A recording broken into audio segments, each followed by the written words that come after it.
안녕하세요. 서울에서 살고 있는 37세 예비 신부입니다. 제가 독신주의를 고집하게 된 이유는 총 3번에 걸쳐서 일어났습니다. 한 번은 아버지 때문에, 다른 한 번은 남자친구 때문에, 다른 한 번은 남편 때문이었죠. 가장 먼저 말씀드릴 일은 중학생 시절 일어난 일입니다. 인테리어 사업을 하는 아버지는 실속이 있는 알부자였죠.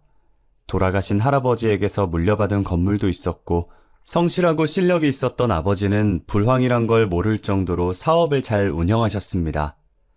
그래서 어릴 때부터 돈 걱정 없이 살았는데요. 아버지가 가부장적이고 엄하셨던 것도 아니었습니다. 회사와 집밖에 모르는 아버지는 100점 만점의 자상하고 좋은 가장이셨습니다. 공사를 하러 지방으로 출장을 갈 때면 하루에도 몇 번씩 엄마에게 전화를 하셔서 그날 무슨 일이 있었는지 자세하게 말씀하시곤 하셨죠. 여보, 나 부산 잘 도착했어. 당신은 별일 없지? 당신은 어때? 일은 잘 되어가? 큰 문제는 없어. 어제 공사 발주한 주인이 갑자기 오픈을 앞당기겠다고 해서 오늘부터 이틀 정도는 철야 작업을 해야 할 것 같아. 어떡해, 너무 피곤하고 힘들겠다. 할 수 없지 뭐. 난 당신하고 소정이 생각해서 열심히 해야지. 당신 힘들 텐데 얼른 들어가서 쉬어. 무슨 일 있으면 전화하고. 당신도 무슨 일 있으면 꼭 전화해야 해. 알겠지? 아버지는 몸은 떨어져 있어도 엄마랑 제 생각뿐이었어요. 주말이 되면 아버지는 늘 저희랑 같이 시간을 보내셨죠. 교회로 드라이브를 가거나 잘 알려진 맛집을 찾아 멀리 여행을 가기도 했어요. 엄마와 저를 끔찍하게 사랑해주는 아버지 덕분에 행복한 날들을 보내면서 중학교에 입학하게 되었어요. 그런데 어느 날 갑자기 아버지께서 폭탄 선언을 하시더라고요. 느닷없이 엄마에게 별거를 하자고 요구한 것이었죠. 당신하고 소정이한테는 정말 미안하지만 나 이제 혼자 살고 싶어. 뭐? 그게 무슨 말이야? 당신 더위라도 먹은 거야? 그런 거 아니야. 그냥 혼자서 생각할 시간이 필요해서 그래. 요 앞에 원룸 구해서 혼자 살 테니까. 왜 갑자기 혼자 살겠다는 건데? 당신 수상해. 설마 여자라도 생겼어? 아님 나 몰래 빚이라도 진 거야? 엄마가 대답해보라고 닥달을 해봐도 아버지께서 좀처럼 입을 안 여시더라고요. 그러면서 갑자기 따로 안 살아도 된다면서 못 들은 걸로 하라는데 어떻게 그걸 모른 척하고 있겠어요. 엄마가 하루 종일 붙들고 그 이야기만 하니까 결국 아버지가 죽을 죄를 졌다는 거 있죠? 내가 죽을 죄를 졌어. 술에 취해서 나도 모르게 실수를 해서. 뭐? 실수? 설마 당신 진짜로 여자 생긴 거야? 내가 술에 너무 취했나 봐. 기억이 안 나는데 깨어보니까 어떤 여자랑 같이 있더라고. 딱 하룻밤 잔 건데 애가 생겼다길래. 뭐? 딴 여자랑 잤다고? 당신 지금 제정신이야? 저도 아버지 말이 믿기지 않았어요. 아버지가 하는 말이 모두 꿈같이 느껴져서 멍하니 아버지와 엄마만 쳐다봤던 것 같아요. 엄마는 한참 동안 생각하더니 이제야 깨달았다는 듯이 그 질문을 꺼내더라고요. 왜 지우라고 안 했어? 그 여자가 협박이라도 한 거야? 아버지가 고개를 푹 숙인 채 아무 말도 못 하셨어요. 그동안 제가 알고 있었던 아버지의 모습은 모두 다 거짓이었나 봐요. 갑자기 배신감이 느껴져서 아버지가 정말 다르게 보이더라고요. 엄마는 저보다 더 실망하셨는지 눈물을 흘리면서 소리를 지르고 계셨어요. 당신 진짜 뻔뻔하다. 그걸 속이고 따로 나가 살겠다고 한 거야? 당신 그런 사람 아니잖아. 나 속이려고 작정하는 사람도 아니면서 왜 그래? 그 여자가 시켰어? 도대체 어떤 여자길래 그래? 응? 말해봤자 해결되는 게 있나. 그냥 내가 죽일 놈이지. 엄마가 아버지 바짓가랑이를 붙들고 놔주지를 않으니까 그제야 내연녀에 대해 술술 불더라고요. 아버지는 6개월 전에 미용실 인테리어 공사를 하다가 미용실 여사장과 눈이 맞은 거였어요. 내연녀는 2년 전에 남편이 교통사고를 당해 세상을 떠난 뒤 딸이랑 단둘이 살고 있다고 했어요. 아버지와는 친구 사이니까 괜찮다는 핑계를 대면서 같이 차 마시고 술도 마시면서 비밀 연애를 하고 있었습니다. 하지만 여사장에게 덜컥 애가 생기는 바람에 어쩔 수 없이 이혼을 택한 거라고 말이에요. 자기한테 안 오면 온 동네에 소문내겠다고 협박하는데 어떡해. 당신한테도 이혼당하고 회사 평판 나빠져서 이제 벌이도 없어질 텐데. 참 잘하는 짓이다. 말만 번지르하게 잘하는 거 알고 있었는데 딴 여자랑 붙어먹는 줄은 몰랐네. 참 어이가 없어서. 미안해 여보. 미안해? 미안하면 바람핀 게 없어져? 그 여자 애밴 게 사라지냐고. 엄마가 손에 잡히는 대로 아버지에게 물건을 던지셨어요. 머리채도 잡고 멱살도 잡으면서 모진 말로 아버지를 쏘아붙이셨지만 차마 이혼하자는 말은 못하셨어요. 제가 마음에 걸리셨는지 저를 보며 울먹거리다가 말씀하시더라고요. 이번만 봐줄게. 그 여자 다 정리하고 돌아와. 그럼 없는 일인 척 지내줄 테니까 어떻게든 해결하고 오라고. 여보, 정말 고마워. 내가 잘 말하고 올게. 저는 진짜 아버지가 그 여자를 정리하고 돌아올 줄 알았어요. 그런데 며칠이 지나도 몇 주가 지나도 아버지가 돌아올 생각을 안 하더라고요. 엄마도 아버지가 어디에 있는지 몰라 전화도 해보고 수소문도 해봤지만 찾을 수 없었어요. 엄마가 미친 사람처럼 동네를 뒤지고 다닌다는 걸 내연녀도 알고 있었는지 제 발로 집에 찾아왔더라고요. 태승 씨 와이프 되시죠? 네. 누구시죠? 저 태승 씨 애인 되는 사람이에요. 애인이요? 정말 뻔뻔하게 짝이 없더군요. 엄마도 놀라셨는지 현관문을 연 채 그대로 굳어버리고 말았어요. 아침 드라마에서는 옳지 너 잘 만났다. 내가 널 얼마나 찾았는지 알아? 이 불려시 같은 기집애. 이런 식으로 대사도 잘만 치던데 실제로 불륜녀를 만나니 아무 말도 못하겠더라고요. 오히려 불륜녀만 염치 없는 말을 내뱉고 있었어요. 저 때문에 멀쩡한 가정이 깨졌다는 거 알아요. 정말 면목이 없고 죄송해요. 하지만 제 뱃속에 든 애를 생각해서라도 저희 둘 새 출발할 수 있도록 이혼해주세요. 제발 이렇게 부탁드려요. 내연녀가 무릎을 꿇고 눈물까지 흘리는데 도대체 누가 피해자인지 모르겠더라고요. 가정이 파탄난 사람은 우리인데 내연녀가 서럽게 우는 바람에 이웃들까지 오해를 하는 것 같았어요. 옆집에서 빼꼼 문을 열어보더니 저희랑 눈이 마주치자마자 곧바로 문을 닫아버렸어요. 됐으니까 가세요. 가정 파탄 내놓고 동네에 이상한 소문까지 내려고 하지 마시고 가시라고요. 엄마가 억지로 내연녀를 내보냈지만 소용없었어요. 그 내연녀가 집 앞은 물론 제 학교까지 찾아와서 눈물을 흘리는데 정말 난감하더라고요. 내연녀가 찾아오자 겨우 중학생이었던 저는 정상적인 학교 생활을 하기가 힘들어졌습니다. 이미 이혼을 했다. 우리 아버지에게 여자가 여러 명 있다더라. 선생님하고도 그렇고 그런 사이라더라 등등 엉뚱한 소문이 돌자 친구들도 절 멀리하더라고요. 겨우 중학생이었던 제가 뭘 할 수 있겠어요. 참다 못한 저는 어머니에게 내연녀가 찾아온다는 말을 꺼낼 수밖에 없었죠. 뭐? 그 여자가 찾아왔다고? 아이고, 우리 딸 얼마나 힘들었을까. 그 여자가 학교에까지 찾아와서 뭐라고 짓거린 거야? 내가 그 여자 아작을 내야겠어. 엄마가 충격을 받아 소리치는데 저는 눈물만 나오더라고요. 그동안 쌓인 억울함이 터져서 그 여자 때문에 왕따를 당하고 있다는 말만 몇 번이나 토해냈던 것 같아요. 엄마도 그 말을 듣고 울컥하셨는지 이혼 이야기를 꺼내시더군요. 그래, 이혼하자. 뭐가 좋다고 그런 양반을 붙잡고 있어? 아버지랑 이혼할 테니까 걱정하지 마. 깔끔하게 정리하고 전학도 가자, 응? 결국 엄마는 아버지와 이혼 서류에 도장을 찍고 저는 다른 학교로 전학을 가게 되었어요.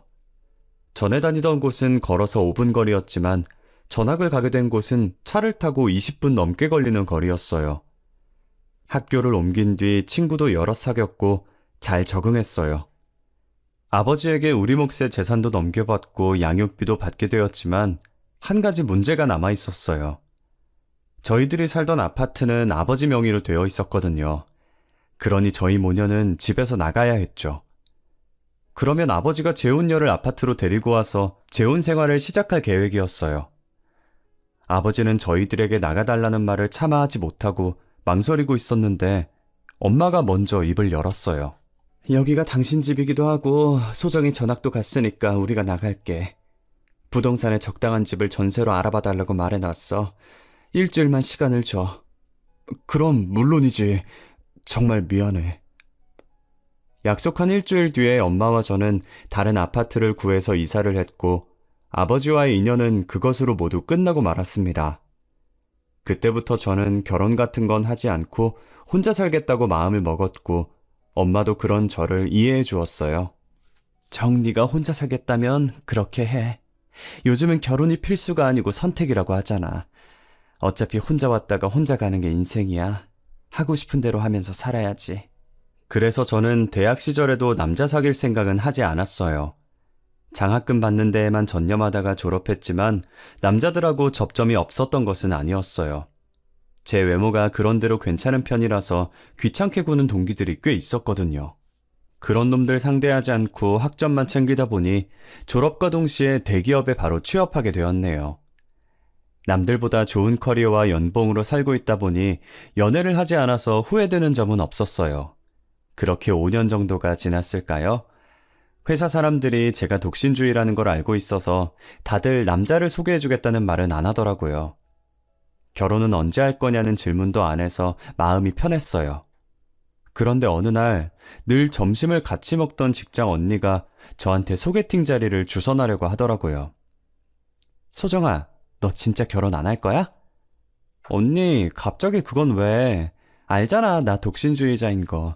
아무도 안 만나도 괜찮아. 너한테 꼭 소개시켜주고 싶은 사람이라서 그래. 우리 남편 후배인데 너무 괜찮아서 연결시켜주려고. 내가 만나봤는데 너랑 잘 맞을 것 같아. 저는 웃으면서 아직은 그럴 생각이 없다고 했지만 언니는 집요했어요. 한 달 전에 결혼한 신혼이라서 그런지 결혼하니까 너무 좋다는 말을 달고 살더라고요.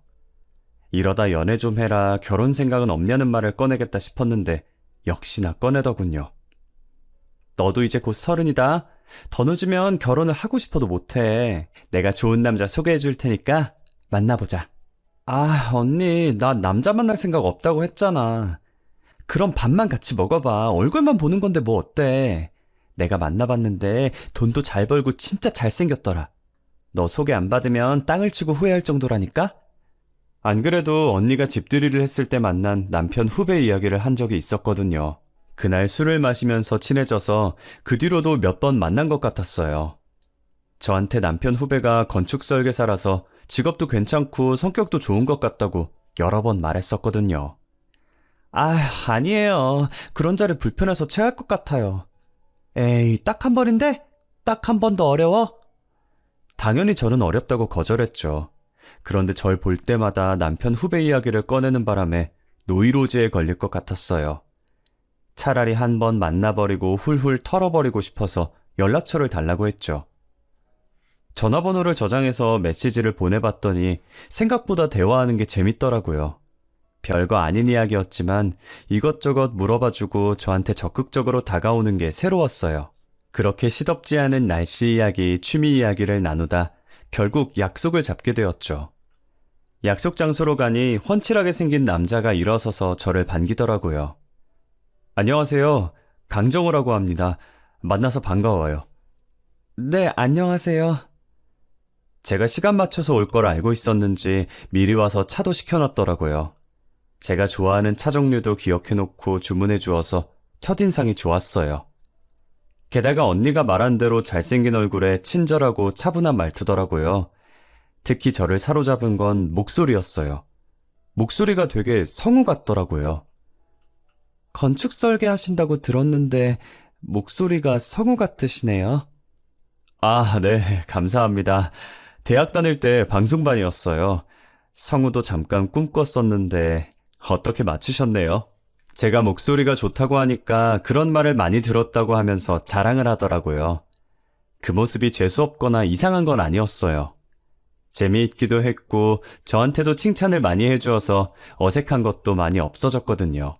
메시지로 대화한 것처럼 리드를 많이 해줘서 첫 만남인데도 몇 년은 만난 것처럼 편해졌어요. 그래서 또 만나고 싶다는 생각은 했었죠. 제가 급한 일이 생겨서 이렇게 차만 마시고 가셔서 어떡해요. 이왕 만난 거 더 오래 있고 싶었는데. 다음에 만나면 되죠. 일 끝나고 연락 주세요. 정호 씨가 먼저 더 같이 있고 싶다고 말할 줄은 몰랐어요. 그런데 솔직하게 감정 표현을 해주니까 제 얼굴이 다 빨개지더라고요. 그래도 최대한 티내지 않고 웃으면서 헤어졌어요. 집에 가서도 정호 씨가 계속 생각났어요. 연락은 언제 줄지 핸드폰만 보고 있는데 회사에서도 그러고 있다가 직장 언니에게 딱 걸리고 말았어요. 소정아, 그 남자랑 밥 먹었지? 어땠어? 어색했어? 먹었는데 나쁘지 않았어. 괜찮았던 것 같아.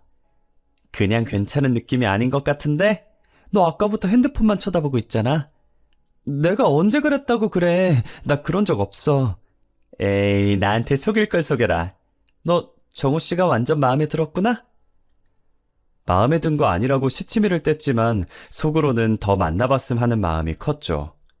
정호 씨도 그랬는지 저한테 연락을 꾸준히 했습니다. 몇 번만 만나보자고 했던 게 편한 친구처럼 사귀게 된 것 같아요. 그런데 자연스럽게 사귀게 된 게 참 문제인 게 만난 지 6개월이 지나도 애매하다는 생각이 들더라고요. 정식으로 사귀자는 말을 하는 것도 웃기고 우리 사귀는 거 맞지? 묻는 것도 웃겨서 그냥 얼렁뚱땅 데이트만 계속하게 되었어요. 그런데 한편으론 오히려 다행이라는 생각도 들었죠. 아직까진 사귀는 거나 결혼을 전제로 만나는 거는 부담스러웠거든요. 결혼 생각을 할 때마다 아버지가 떠올라서 정호랑은 친구처럼 만나서 밥이나 커피를 먹고 이런저런 이야기를 하는 게 딱 좋았어요. 시간이 흘러서 어느덧 3년이 지나자 제 마음도 달라지기 시작하더라고요. 이제 제 나이도 33이어서 어정쩡한 관계를 계속할 수 없다는 생각이 들었어요. 그래서 저도 정우에게 결혼 이야기를 꺼내려고 했죠. 흘리듯이 우리 결혼은 안 할 거야? 라고 말하려고 했는데 막상 만나니까 너무 긴장되더라고요. 평소처럼 맛집을 찾아가 밥을 먹는데 생각했던 말을 꺼낼 수가 없었어요. 그런데 정우가 먼저 나서서 무언가를 건네주더라고요. 소정아, 너한테 줄 게 있어. 정우가 건넨 걸 보니까 청첩장이었어요. 정말 어이가 없었죠. 어떻게 3년 사귄 여자친구한테 이걸 줄 수 있지? 싶어서 머릿속이 새하얘졌던 것 같아요. 제가 충격을 받아서 입만 뻐끔거리고 있으니까 아무렇지 않게 축하해달라는 말을 하더라고요. 나 곧 결혼해. 꼭 와서 축하해줘. 지금 나보고 축하해달라고? 우리 사귀는 사이잖아. 3일도 아니고 3년을 만났어. 그런데 어떻게 네 결혼식에 와달라는 말을 할 수 있어? 제가 정신 나간 것처럼 소리 지르니까 당황스러운 표정으로 저를 보고 있더라고요. 아니, 난 그냥 편한 친구라고 생각했어. 미안해. 뭐? 그럼 우리 둘이 잔 건 뭔데? 그 3년이란 시간 동안 우린 그저 친구였어? 그건 서로 좋으니까 같이 즐긴 거라고 생각했는데, 넌 그게 아니었어? 뭘 같이 즐겨? 이제 보니 나를 가지고 놀았던 거네. 너 진짜 쓰레기구나. 아니, 그럼 사귀는 사이에 밥만 먹고 모텔 가고 그래? 너도 아무 말 없이 따라오니까 즐기자는 소린 줄 알았지. 뚫린 입이라고 막말하네. 너 지금 민지 언니 때문에 그러지? 그 언니 남편이랑 같이 일하고 있어서 이러는 거잖아. 제 말이 맞는 모양이었어요. 전국을 찔렸는지 갑자기 아무 말도 못하고 꿀먹은 벙어리가 되어버리더라고요. 말도 안 되는 핑계를 왜 댈까 생각해봤는데 아무래도 정우를 소개시켜준 언니 때문 같았어요. 그거 아니면 이렇게 바보 같은 짓을 할 리가 없었거든요. 민지 언니의 남편이랑 건축 설계 관련 회사를 차린 걸로 알고 있었거든요. 너 설마 나 몰래 딴 여자랑 잤다가 애 생겨서 이래? 괜히 나랑 헤어졌다가 너 소개시켜준 언니랑 그 언니 남편이 결혼식에 찾아올까봐 이러는 거지? 네 사업 망할까봐? 그럼 언니한테는 그냥 파트너였다고 말하려고? 미안해. 어떻게 말해야 할까 고민하다가 나도 모르게. 그런다고 나한테 그런 말을 해? 말해봐. 그 여자 언제 만났어? 정호 말을 들어보니 몇 달 전에 상견례가 있었다고 하더라고요. 그놈의 사업이 뭔지 투자한 돈을 다 날릴까봐 저를 계속 만나왔던 겁니다. 치가 떨릴 정도로 배신감이 들었지만 보름 뒤에 결혼식을 올린다는 남자에게 바랄 건 아무것도 없었죠. 아버지에 이어 첫 번째 남자가 제게 결혼할 마음을 접게 만든 것이었습니다. 나중에 그 사실을 알게 된 민지 언니가 몸둘 바를 몰라 하면서 미안하다고 거듭 말했어요. 소정아, 정말 미안해. 그런 인간을 너한테 소개해주다니 나도 정말 몰랐어. 언니가 왜 미안해. 괜찮아. 이제 다 정리했어. 저는 웃으며 언니 잘못이 아니라고 했지만 그때부터 민지 언니는 저와 마주치는 걸 부담스러워하면서 피하기 시작했어요. 그러니 저도 회사 안에서 언니랑 지내기가 불편해졌고 정우와 헤어진 후유증도 커서 퇴사를 하기로 결심했어요. 쉬지 않고 몇 년간 한 회사만 다녔으니 쉴 때가 왔다는 생각도 들었거든요. 엄마에게 전화를 걸어 퇴사하겠다고 하니 처음에는 놀라시더니 제가 힘들다는 말을 듣고 그동안 고생했다는 말을 해주셨어요. 그래, 당분간 좀 쉬어. 네가 취업 안 해도 우리 둘 먹고 사는 데는 지장 없잖아. 엄마는 이혼하기 전 아빠에게 받은 4층짜리 상가 건물이 있었어요. 아빠가 저와 엄마를 버린 대가로 증여해준 건물이었죠. 엄마는 건물에 임대료 수입도 있으니 저보고 아무 걱정 말고 쉬라고 했어요. 백수가 된 저는 홀가분한 마음으로 여행도 다니고 대낮에 한가롭게 백화점을 다니면서 쇼핑도 했죠. 그렇게 몇 달이 지나니까 엄마가 제게 카페를 한번 해보자고 하더라고요. 갑자기 카페? 카페는 왜 하려고 하는데?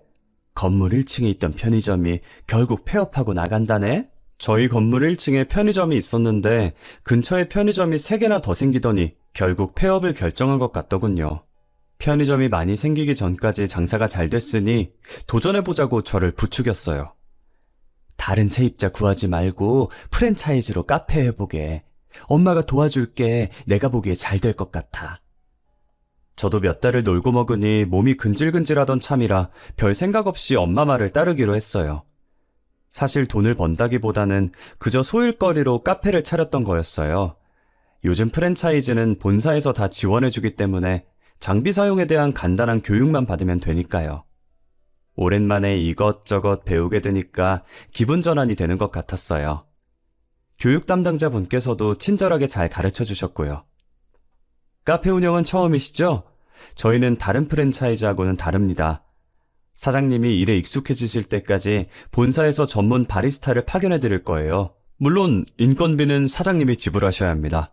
제가 창업한 프랜차이즈는 초보자인 저를 위해서 전문 바리스타를 3개월 동안 파견해 준다고 하더군요. 바리스타가 오면 저랑 같이 일하면서 장비 사용과 각종 음료 만드는 법을 익히도록 도와준다고 들었어요. 실제로 직접 와서 가르쳐 주니까 일도 금방 배우고 노하우도 금방 깨치더라고요. 그렇게 1년 정도가 지나니까 카페 일도 완전히 손에 익었고 손님도 어느 정도 오는 것 같았어요. 그러던 어느 날 단골 손님이 저한테 말을 걸어오더군요. 이것저것 자기 자랑만 하는 바람에 대충 듣는 척만 했는데 이 근처에서 무역업 사무실을 하고 있다고 하더라고요. 그러면서 자기는 명품만 입는다면서 옷이랑 시계를 보여줬어요. 사업을 하는 남자는 옷차림에 신경을 써야 됩니다. 후줄근하게 걸치고 다니면 제대로 대접을 못 받는 법이거든요. 자기는 사치를 부리려고 명품을 입는 게 아니라 비즈니스적인 목적 때문이라고 했어요. 그래서 타고 다니는 차도 고급 외제차라고 하더라고요.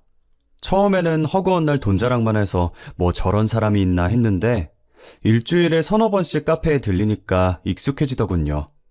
딱 봐도 저한테 어필하려고 그러는 것 같았거든요. 일부러 찾아와서 자기가 얼마나 멋지게 일을 처리했고 어떤 사람들이 자기를 찾아주는지 이야기하는데 그 모습이 우습다가도 귀엽게 느껴졌어요. 왜 이렇게 자주 오냐고 물어보니까 제가 만든 커피가 자기 입맛에 딱 맞아서 그렇대요. 그러면서 귀가 새빨개지는데 조금 서툰 사람이라는 걸 알게 되었죠. 제가 만든 커피가 맛있어서 오는데 왜 부끄러워하세요? 들킨 것 같아서 그랬죠. 뭐를요? 소정 씨한테 호감이 있어서 자주 온 건데 이렇게 갑자기 들킬 줄은 몰랐어요. 그러면서 말없이 커피만 홀짝이고 있더라고요. 남자에게 호되게 배신을 당한 뒤라서 사랑 같은 건 믿지 않기로 했는데 시간이 흐르니 또 변하더군요. 오랫동안 혼자 지내서 그럴까요? 아님 30대의 나이에 어울리지 않게 저를 보면서 수줍어하는 남자라서 흔들리는 걸까요? 저도 제 마음을 잘 모르겠더라고요. 게다가 30 중반에 접어드니까 재력에 눈길이 가긴 하더군요. 재산이 200억은 넘는다고 하길래 한번 만나보고 싶다는 생각이 들었어요. 그런데 저한테 거짓말을 하고 있는 거라는 느낌도 들었죠. 대단한 갑부가 저 같은 여자에게 마음이 끌리는 게 이상했거든요. 제가 자꾸만 찾아오는 남자에게 제 속마음을 이야기하니 솔직하게 이야기해 주더라고요. 소정 씨도 알겠지만 돈은 저한테 충분하게 있으니까 돈 많은 여자보다는 제 마음이 끌리는 여자랑 함께하고 싶어요. 적극적으로 제게 다가오는 모습에 끌렸지만 쉽게 결정하지 못했어요.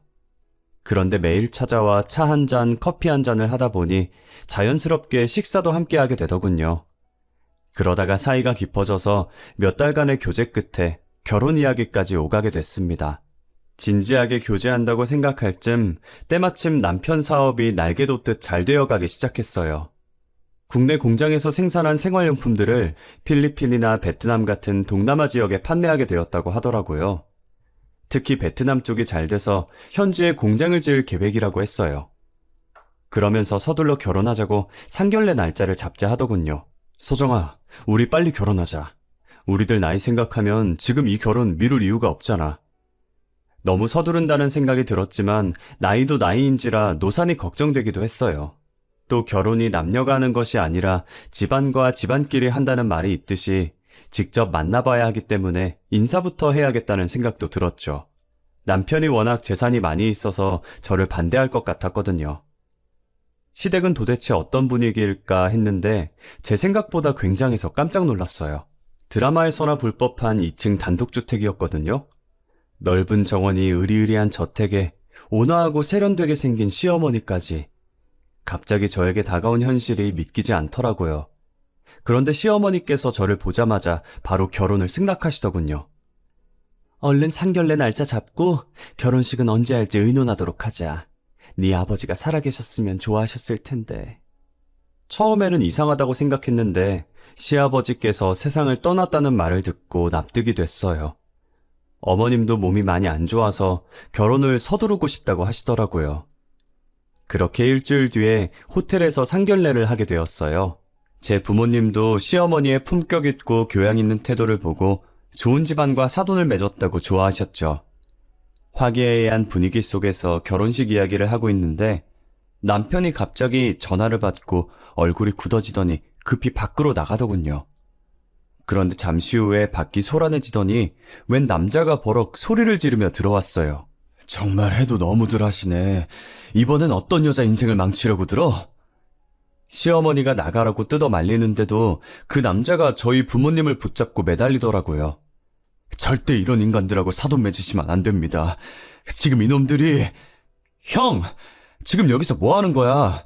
당장 나가. 연 끊었음 신경 꺼야지. 왜 굳이 찾아와서 내 결혼을 깽판 치는 건데? 남편이 형이라는 사람을 억지로 끌고 가려고 했죠. 그 남자가 귀엽고 버티면서 시어머니와 남편이 사기꾼이라고 난리를 피우더군요. 결국 호텔 직원들까지 달려와서 그 남자를 끌어냈습니다. 한바탕 소동이 끝나고 겨우 진정돼서 이게 무슨 일이냐고 물어보니 시어머니께서 한숨을 쉬시면서 말씀해 주셨어요. 일부러 감추려고 했던 건 아닌데 이렇게 되었으니 다 말씀드릴게요. 방금 들어와서 깽판 친 놈은 전처가 낳은 아들이에요. 시아버지가 전처와 이혼하고 시어머니와 재혼을 해서 남편을 낳았다고 해요. 전처와 이혼한 이유는 돈 문제 때문이었다고 하는데요.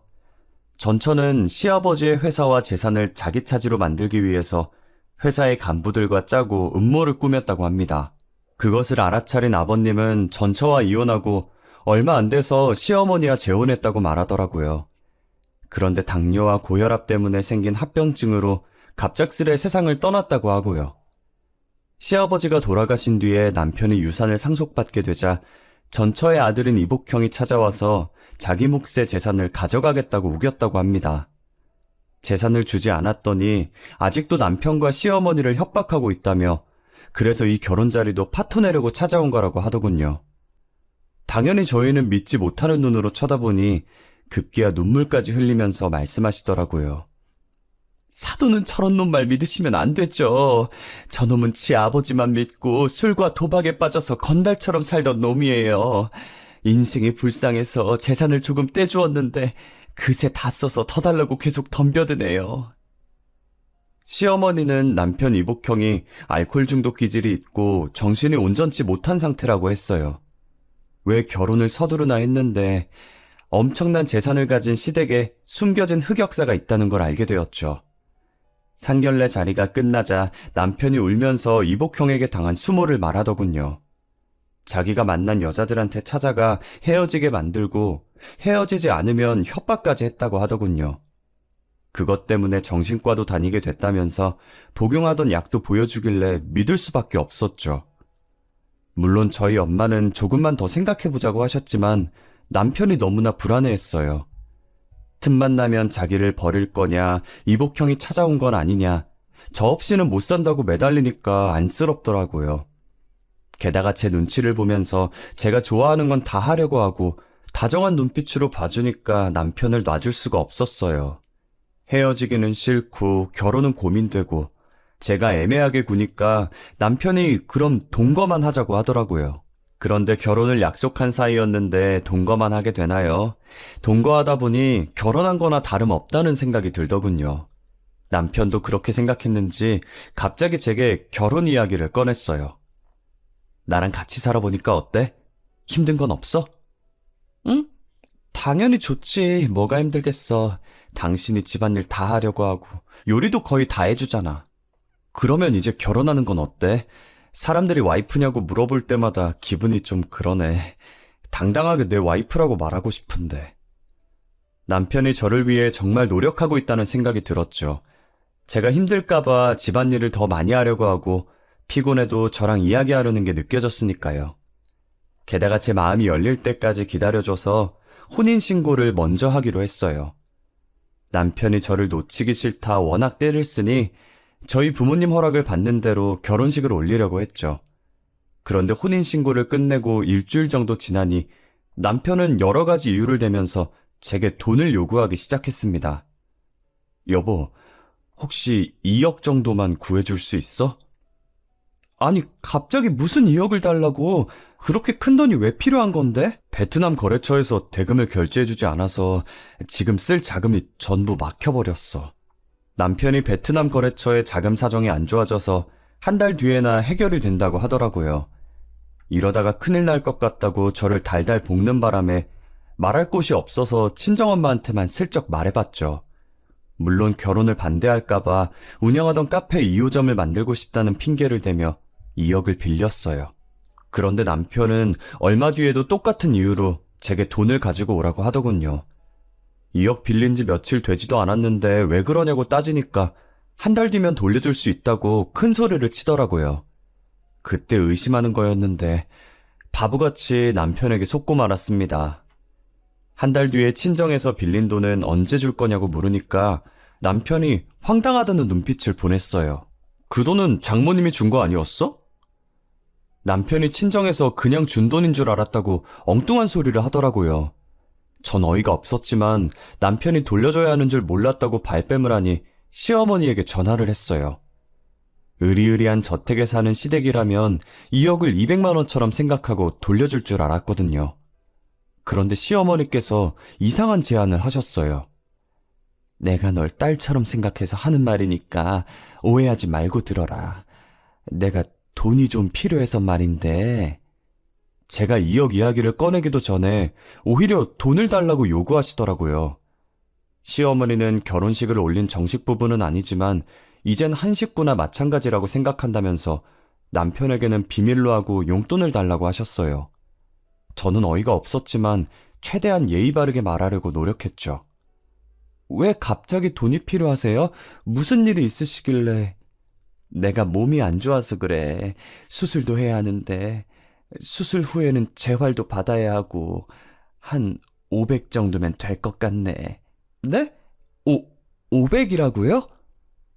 정수한테 말해봤는데 걔가 요즘 힘든 것 같더라고. 내 연락을 피하는데 몸이 너무 아파서 살 수가 있어야지. 며느리가 쉬는 것도 아니고 카페 일하는데 도움 좀 받아보려고 이렇게 연락해봤다. 조금이라도 어렵니? 시어머니가 오히려 돈을 달라고 해서 놀랐지만 몸이 아프다는데 어쩌겠어요. 수술 날짜가 잡혀버렸다고 몇 번이나 전화를 하셔서 어쩔 수 없이 보내드렸습니다. 그런데 그 뒤로 연락을 했는데 전화를 안 받으시더라고요.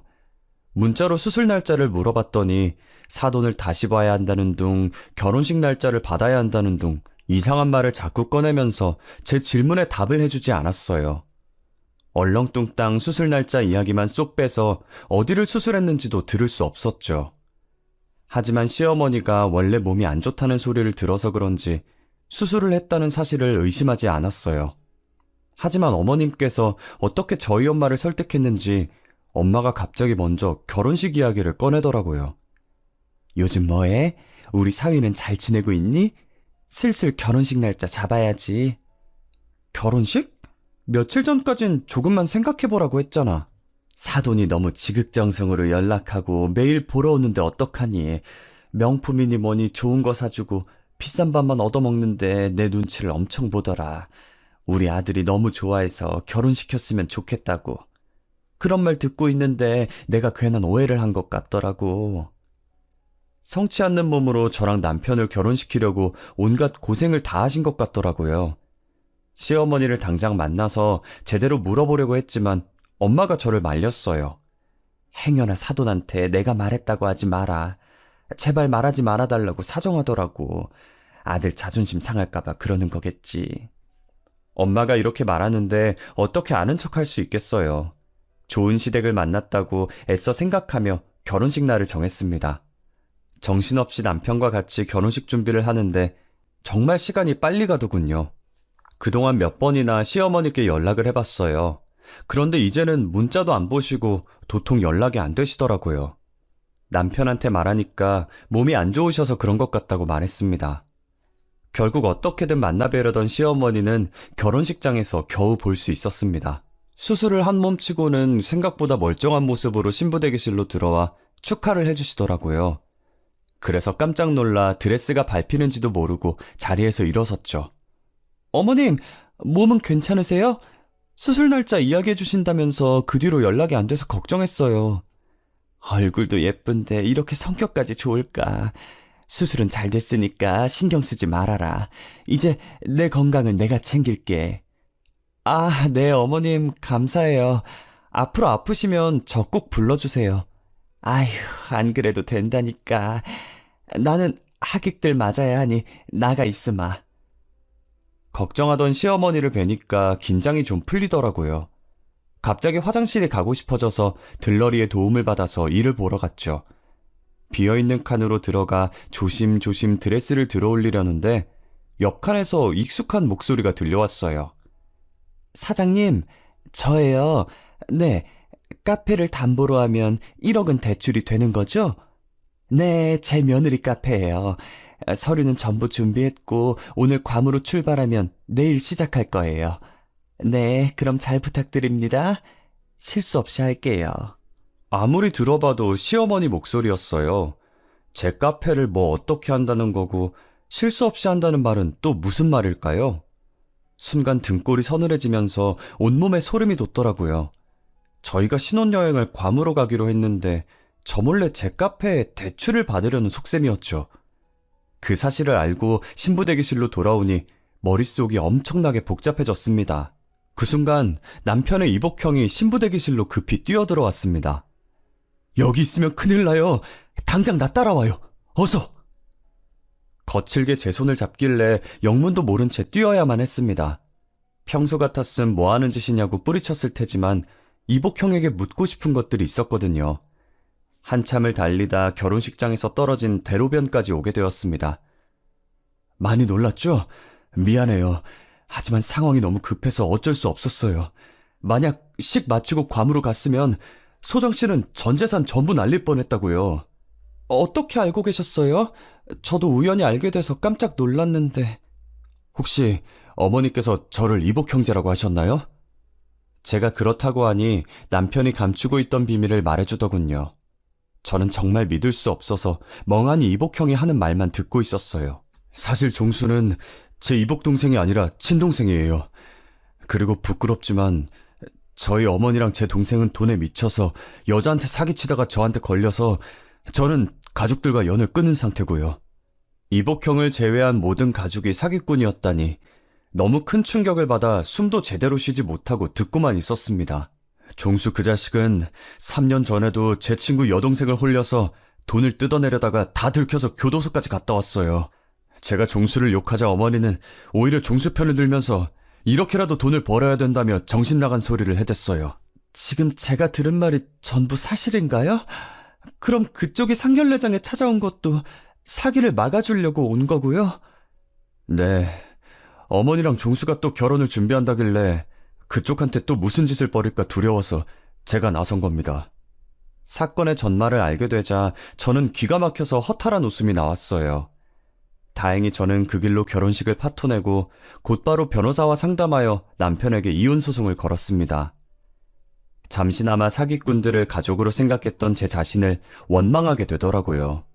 물론 사기꾼 시모와 남편 둘 다 사기죄로 형사고발했습니다.